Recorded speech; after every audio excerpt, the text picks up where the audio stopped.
من لما شفت المداخله لقيتها تشمل فقط تقنين الصحافه بالمغرب. الان كيظهر لي بلا ما نزيد في هذا الخطاب الامور واضحه، لا تقنين اللي القانون الجنائي الله يجعل البركه، ما نزيدوش شي حاجه اكثر، وهذا معروف وطنيا ودوليا. بقى التحدي التكنولوجي، بقى التحدي المرتبط بالنموذج الاقتصادي اللي غادي يكون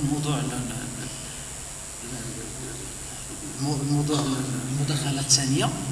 كاين تحدي التفاعليه على مستوى الدعامه، اي الانفتاح على تقنيه التفاعل، لان الصحفي الالكتروني ينشر مقال، ديك المقال ينتج عنه تعليق على تعليق. اذن هذه التفاعليه والانفتاح الاني والمتواصل على المواطن اللي كيولي مواطن منتج طرح اكراه جديد. الشيء اللي كتبوا ديك المواطن وافقت انا على النشر ديالو، واش غادي نتحاسب عليه كرئيس تحرير جريده ولا ماشي انا اللي كتبته؟ يعبر عن راي، لكن التعبير عن ذلك الراي انا اللي سمحت به يتنشر. اذا ما محل ما هو الموقف القانون من فالاتجاه الان الحالي؟ صاحب الجريده الالكترونيه يطالب فقط بسحب الماده اللي فيها مشكل، واللي عنده شي مشكل يبلغ على الماده ديالو، يتصل بالمدير الجريده يقول له سيدي واحد التعليق راه كيمسني الله يخليك حيده.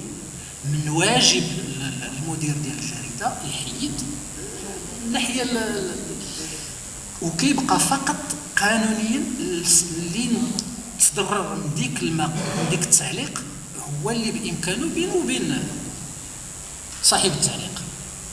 القضاء موجود والحمد لله، القضاء الان باقي ياخذ الدور ديالو كسلطه مستقله. دونك ذكرنا التحدي التكنولوجي، التحدي المرتبط بالنموذج الاقتصادي غنشوفوه، التحدي التفاعليه شفناه، تحدي اخلاقيه المهنه، الاستقلاليه والنزاهه.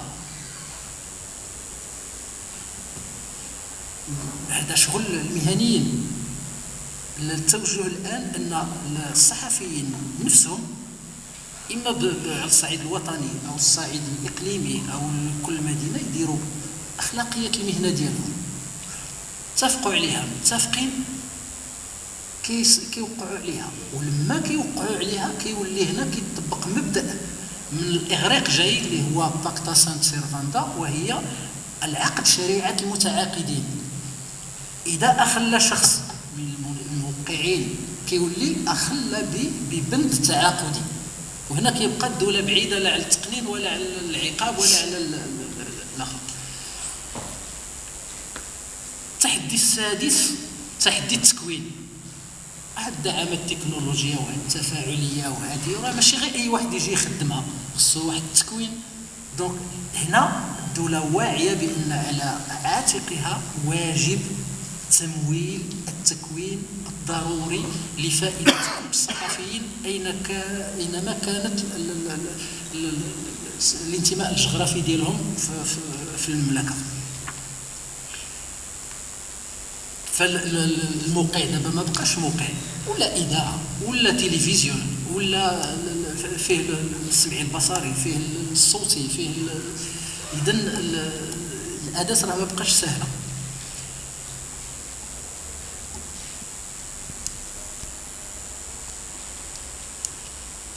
اذا هانتوما كتلاحظوا ان الاكراه القانوني فين وصلنا حتى صبحنا امام 6 ديال الاكراهات. وايا كان هذا الصحفي ولا هذه الجمعيه الصحفيه واش عندها الامكانيات الماديه والبشريه باش تستجب لهذه الاكراهات؟